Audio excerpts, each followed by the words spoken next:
Hello माय dear students. तर हे आहे इलेक्ट्रोस्टॅटिक पोटेन्शियल अँड कॅपॅसिटन्सचं लेक्चर 4.2.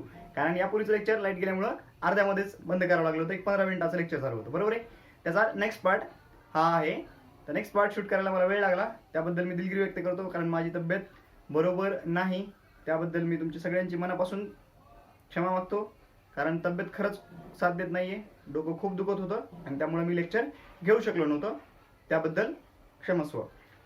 तर मला माहिती आहे तुम्ही मोठ्या मनाने मला माफ करताल आणि कोरोनामुळे तुमच्या परीक्षा पुढे जाण्याची दाट संभाव्यता आहे, खूप दाट शक्यता आहे की तुमची परीक्षा पुढे जाईल. पण असू द्या, जे काय व्हायचं ते होणार आहे.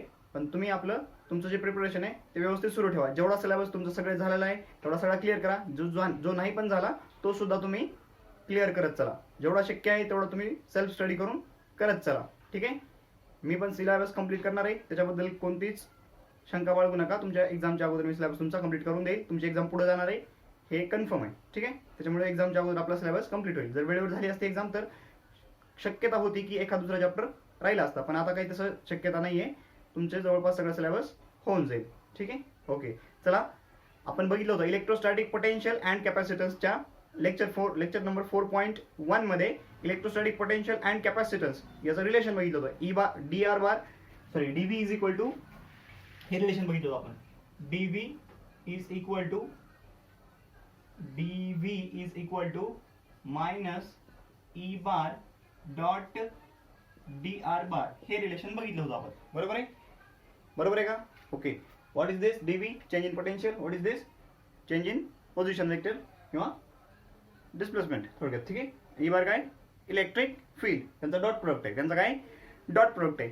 आता ही इलेक्ट्रिक फील्ड कॉन्स्टंट, ही जी इलेक्ट्रिक फील्ड आहे, इलेक्ट्रिक फील्ड डॉट प्रोडक्ट दिला इथं. याचा अर्थ काय? इलेक्ट्रिक फील्ड आणि आर बार यांच्यामधला अँगल प्रत्येक वेळेस चेंज होऊ शकतो. ते डिपेंड करतो इलेक्ट्रिक फील्डची डायरेक्शन आणि आर बारची डायरेक्शन कशी आहे, ठीक आहे. इलेक्ट्रिक फील्ड आणि आर बार यांची डायरेक्शन जर नेहमी कायम राहत असेल तर थिटा नेहमी कॉन्स्टंट राहील. आणि जर इलेक्ट्रिक फील्ड युनिफॉर्म असेल तर आपल्या इलेक्ट्रिक फील्डला कॉन्स्टंट ट्रीट करता येईल, ठीक आहे. पण ते डिपेंड करतं इलेक्ट्रिक फील्ड कशी आहे, कॉन्स्टंट आहे की नॉन कॉन्स्टंट, म्हणजे युनिफॉर्म आहे की नॉन युनिफॉर्म आहे याच्यावर ते डिपेंड करते, बरोबर आहे. ओके, अजून एक इम्पॉर्टंट पॉईंट की जे पोटेन्शियल आहे ते इलेक्ट्रिक फील्डच्या डायरेक्शनमध्ये काय होतं, डिक्रीज होत जातं. म्हणजे काय? म्हणजे बघा, समजा या ठिकाणी आपण काय बघितलं होतं, इथून ओरिजिन आहे, इथून आर या डिस्टन्सवरती एक पॉईंट घेतला होता आपण, ए समजा हे डिस्टन्स आहे आर, इथे एक चार्ज होता क्यू. आता इलेक्ट्रिक फील्डची डायरेक्शन ही आहे समजा.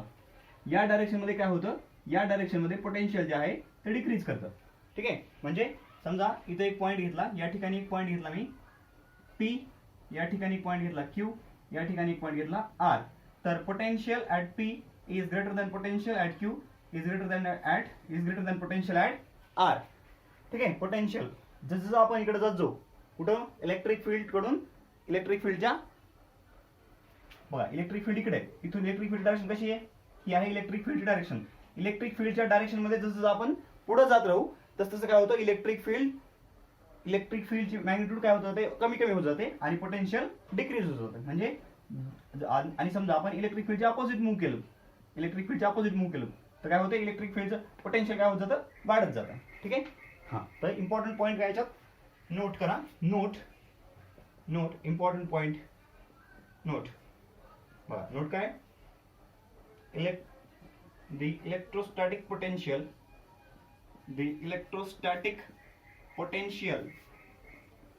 म्हणजे नंतर कोणतं पोटेन्शियल असणार आहे, इलेक्ट्रोस्टॅटिक पोटेन्शियल असणार आहे.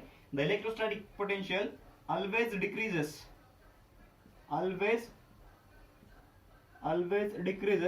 in the direction of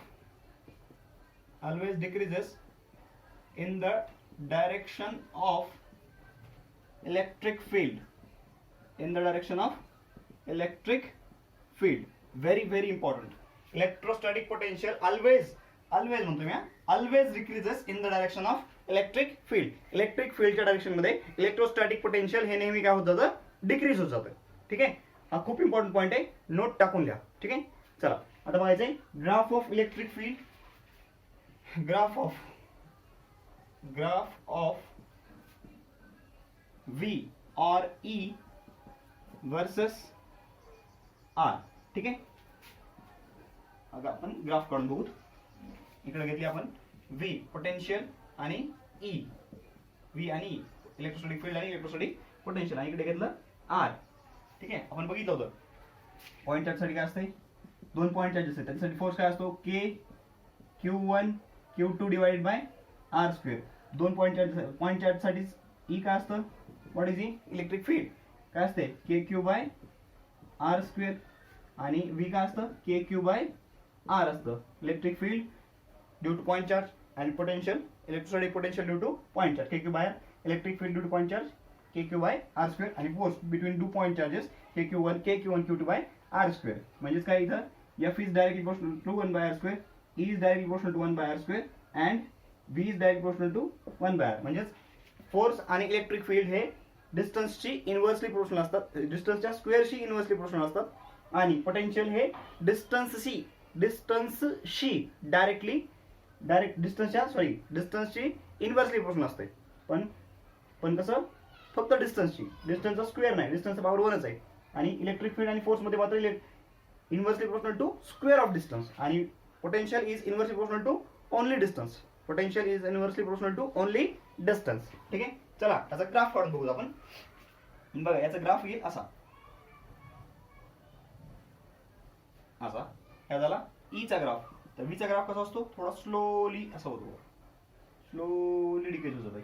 ठीक आहे, स्लोली डॉटेड काढतो आपण त्याला, कोणतरी एक ग्राफ डॉटेड काढायचा. ठीक आहे, असं स्लोली. व्ही काय, व्हीची इन्क्रीज पण स्लोली होणार, आणि डिक्रीज पण व्ही स्लोली होणार, आणि इन्क्रीज पण फास्ट होणार, आणि डिक्रीज पण फास्ट होणार. ठीक आहे, ओके. चला हा ग्राफ काढून घ्या. Pause the video and note it down. आता याच्यानंतर आपण बघणार आहेत एक न्यूमेरिकल. ठीक आहे, सिंपल न्यूमेरिकल बघू, काही न्यूमेरिकल्स बघू, जेणेकरून इलेक्ट्रिक फील्ड युनिफॉर्म असताना प्रॉब्लेम कसा सॉल्व्ह करायचा, नॉन युनिफॉर्म असताना प्रॉब्लेम कसा सॉल्व्ह करायचा ते थोडं क्लिअर होईल. अगोदर काय करू, इलेक्ट्रिक फील्ड आपण युनिफॉर्म असताना कशा प्रकारचे प्रॉब्लेम्स येतात ते बघू, आणि त्याच्यानंतर नॉन युनिफॉर्म इलेक्ट्रिक फील्ड मधले प्रॉब्लेम्स बघू. ठीक आहे, चला तोपर्यंत पॉज करा, pause the video and note it down. थोडासा व्हिडिओ कट होत होता. ठीक आहे, आता ठीक आहे, ओके. चला ओके, आता ठीक आहे, ओके. चला एक प्रॉब्लेम बोर्डवर लिहिलेला आहे. ठीक आहे, प्रॉब्लेम बोर्डवर लिहिलेला आहे. पहिला प्रॉब्लेम आहे, थोडं व्यवस्थित समजून घ्या आणि मग लिहून काढा. ठीक आहे, अगोदर समजून घ्या. चला बघा काय दिलंय, इलेक्ट्रिक फील्ड दिलेली आहे आपल्याला, इलेक्ट्रिक फील्ड दिलेली आहे, आणि इथे एक स्क्वेअर दिलेला आहे, स्क्वेअर शेप्ड एक वायर फ्रेम आहे थोडक्यात, आणि किंवा प्लेट आहे समजा. ठीक आहे, तर ABCD हा काय एक स्क्वेअर आहे, ABCD इज अ स्क्वेअर, इथं स्क्वेअर प्लेट म्हणा तुम्ही, काय फरक पडत नाही, ABCD is a square plate म्हणा. आता आपल्याला विचारले काय, find VB minus VA, VA minus VD, VD minus VC, VD minus VC आणि VC मायनस VA. म्हणजे चेंज इन पोटेन्शियल विचारलंय. आपल्याकडं फॉर्म्युला काय, आपल्याकडं फॉर्म्युला आहे dV is equal to minus E bar dot dr bar. ठीक आहे, तर आपण याला मॅग्निट्यूडच्या फॉर्म मध्ये जर लिहिलं, मॅग्निट्यूड ऑफ dV म्हणजे dV इक्वल टू, आपण याला असं करू आपण. ठीक आहे, dV is equal to E bar dot dr bar, आणि अँड पोटेन्शियल डिक्रीजेस, V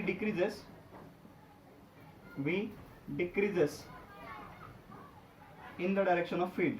असं गृहीत धरू आपण, in the direction of field. एक तर हा फॉर्म्युला यूज करा, एक तर हे यूज करा, किंवा एक तर हे यूज करा. म्हणजे कसं बघा, मी पहिल्यांदा असं करून दाखवतो, आणि नंतर असं करून दाखवतो. म्हणजे असं असं काय.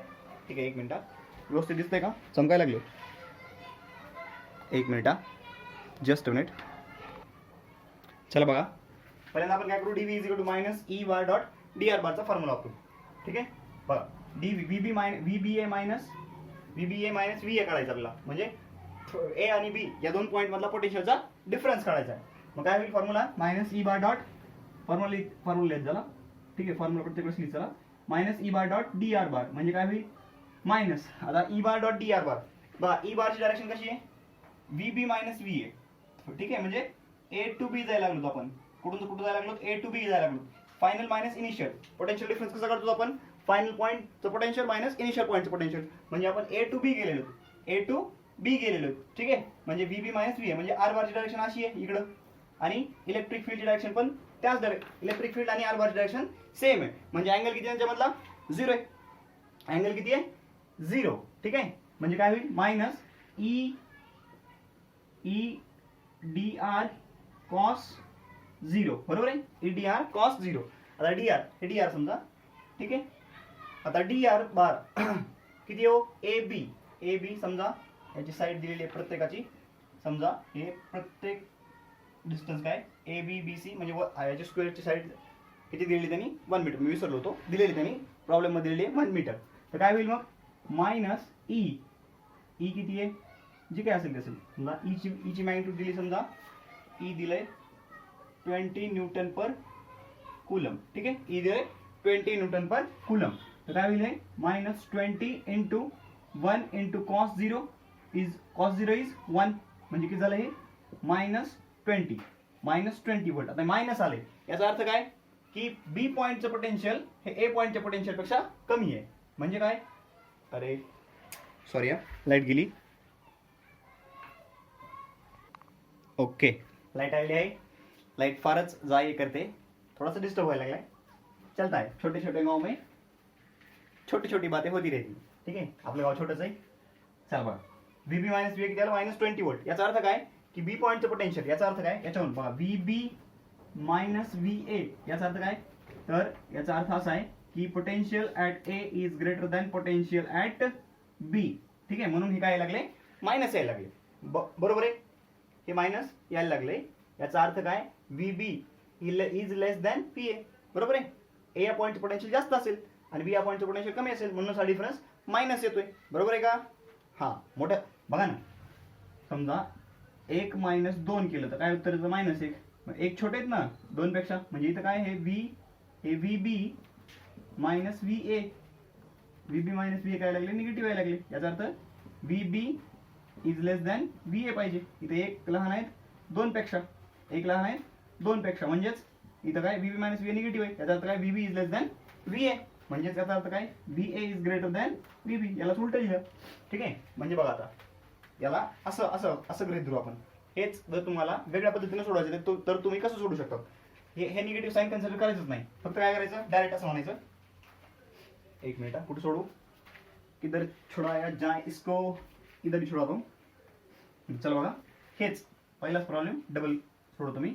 V B minus V A काढायचे, मी डायरेक्ट करतो E bar dot D R bar. Sign को मार दो गोली, साइन को मारो थोड़ी देर के लिए गोली, E bar dot D R bar. आता बघा यांच्यामधला अँगल किती आहे, यांच्यामधला अँगल 0 आहे, बरोबर आहे. म्हणजे काय आलं E D R cos theta cos 0, E किती आहे 20, डी आर किती आहे 1, कॉस 0 1, हे किती आलं 20 व्होल्ट, किती आलं 20 व्होल्ट. म्हणजे आपल्याला कळलं की पोटेन्शियल डिफरन्स ए आणि बी पॉईंट मधला पोटेन्शियल डिफरन्स 20 व्होल्ट आहे. आता बघायचं की कुणाचं पोटेन्शियल जास्त आहे कुणाचं कमी आहे. तर काय करायचं, हे हा पॉईंट वापरा, potential decreases in the direction of electric field. या डायरेक्शन मध्ये पोटेन्शियल डिक्रीज व्हायला लागले, म्हणजे काय एचं पोटेन्शियल जास्त असेल आणि बीचं कमी असेल. क्लिअर आहे, कळलं. तुम्हाला जसं सोपं वाटेल तसं करा. Minus E bar dot D R bar ठेवून करा किंवा असं ठेवा आणि मग मला की potential decreases in the direction of field, आणि म्हणून potential decreases in the direction of field, in the direction of electric field. Hence V B काय होईल मग व्ही बी किंवा V A is less than V A is greater than V B असं म्हणा, ठीक आहे. Hence V B minus V A V काय दिले आपल्याला V B minus V A is equal to minus 20 volt असं म्हणा. हे असं म्हणा किंवा हे असं म्हणा, तुम्हाला जे सोपं वाटतंय तसं करा, ठीक आहे. हे असं हे पहिलं पण असंच आहे, पहिलंच हे असं, ठीक आहे. दोन्ही पद्धतीने करता येते. फक्त इथे मी काय केलंय, इथं साइन कन्सिडर केलं, डायरेक्ट आन्सर काढलं आणि म्हणलं की शेवटी काय म्हणलं potential decreases in the direction of electric field, hence V A is greater than V B. म्हणून ए या पॉईंटचं पोटेन्शियल बी या पॉईंटच्या पोटेन्शियल पेक्षा जास्त आहे, म्हणून V B minus V A काय निगेटिव्ह आहे. हे पोटेन्शियल हे जे आन्सर आहे हे निगेटिव्ह पाहिजे. क्लिअर आहे, ओके. चला अजून दुसरे प्रॉब्लेम सॉल्व्ह करू पुढले, म्हणजे तुमच्या लक्षात येईल. चला pause the video and note it down. हे लिहून घ्या, लिहिलं, ओके. आता बघा पुढचं सॉल्व्ह करतो. तुम्ही ट्राय करून तुम्ही ट्राय करा, तुम्ही ट्राय करून तुम्ही ट्राय करा, तुम्ही पॉज करून तुम्ही ट्राय करा, ठीक आहे.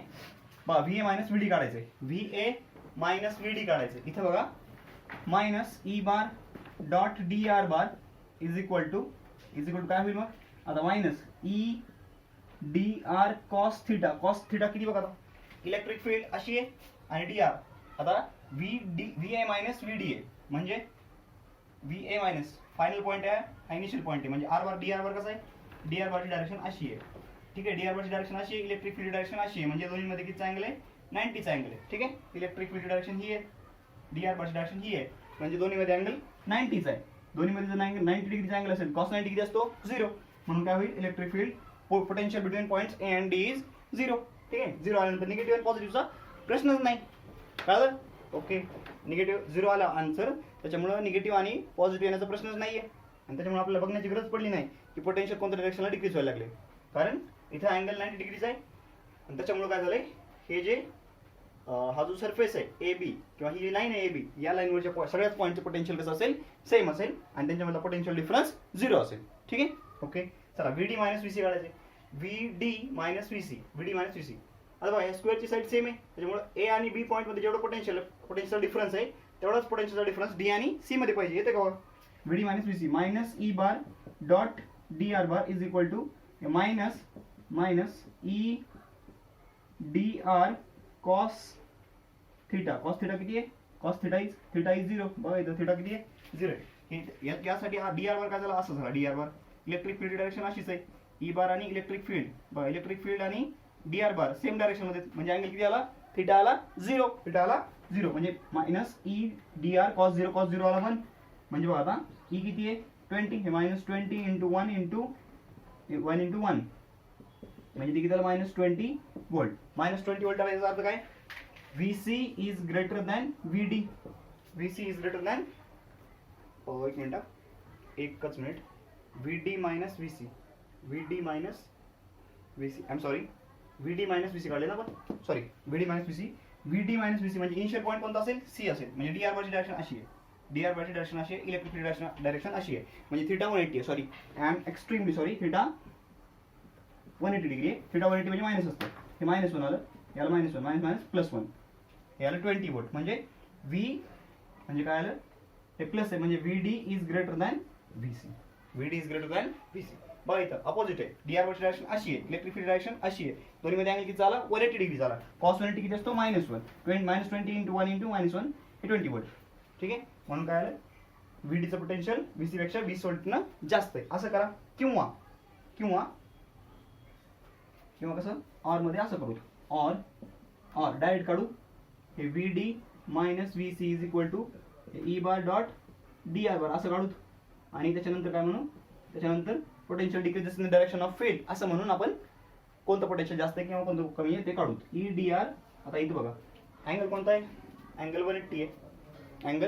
180 आहे कॉस 180 घ्या कॉस 180 -1 असते म्हणजे काय मायनस हे प्लसच घ्या 20 इंटू 1 इंटू हे -1 म्हणजे -20 वोल्ट दिसतंय का -20 वोल्ट सॉरी दिसत नाहीये थोडं वर लिहितो तुम्ही हे बघा हे काय आलं 20 इंटू 1 इंटू हे आलं -1 म्हणजे काय आलं ते -20 वोल्ट. आता दिसतंय हां ठीक आहे -20 वोल्ट थोडंसं कॅमेराला ॲडजस्ट करू ओके चला -20 वोल्ट. ठीक आहे मायनस आलंय पण इथं आपण इथं निगेटिव्हला साईन लावलेलं नव्हतं. ठीक आहे इथं जर निगेटिव्ह साईन लावलं तर आता निगेटिव्ह साईन लावायची गरज नाही कारण आपण इथं साईन कन्सिडर केलं नव्हतं. आपण काय म्हणू potential decreases in the direction of field. मग कोणत्या पॉईंटचं पोटेन्शियल जास्त असेल डीचं जास्त असेल आणि सीचं कमी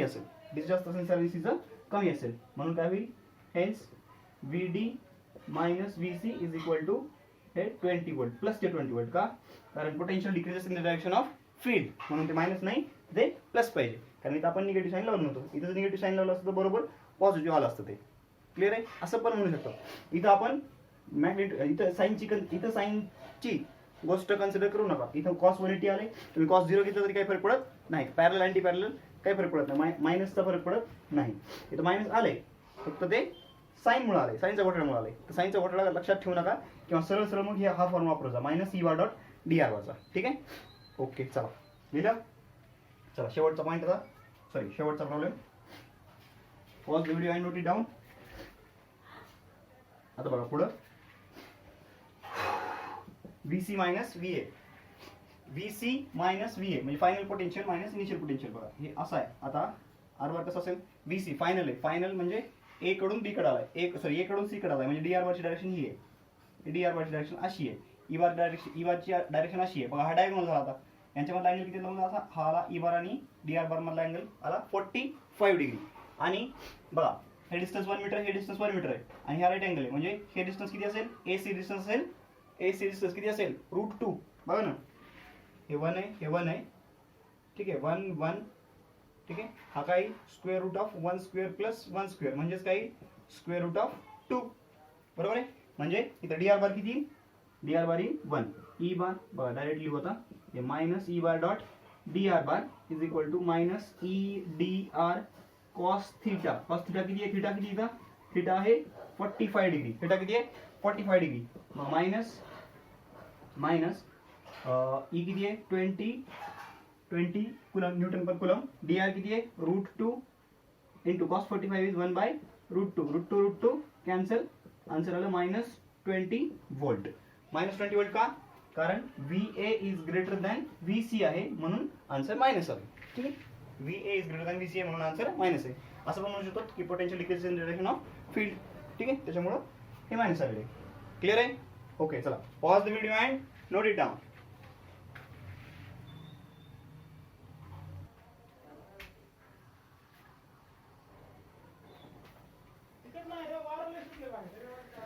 माय डिअर स्टुडंट्स, लाईट खूपच त्रास द्यायला लागली. सध्या अवकाळी पावसाचं वातावरण निर्माण झालेलं आहे आणि लाईट टिकण्याचे चान्सेस कमी आहेत. त्याच्यामुळं हे लेक्चर मी अजून एका पार्टमध्ये घेऊन कंप्लीट करतो. ठीक आहे, चला या लेक्चरमध्ये इतकंच. नॉन युनिफॉर्म इलेक्ट्रिक फील्डसाठी मी पुढचं एक लेक्चर घेतो आणि त्याच्यामध्ये आपण नॉन युनिफॉर्म इलेक्ट्रिक फील्ड आणि त्याच्यावरचे पोटेन्शियल आणि नॉन युनिफॉर्म इलेक्ट्रिक फील्ड यांच्यामध्ये रिलेशन आणि त्यांच्यामधले प्रॉब्लेम्स आपण नेक्स्ट लेक्चरमध्ये डिस्कस करू. ओके, चालते. ठीक आहे, अभ्यास करत राहा, काय अडचण असेल तर विचारत राहा. All the best.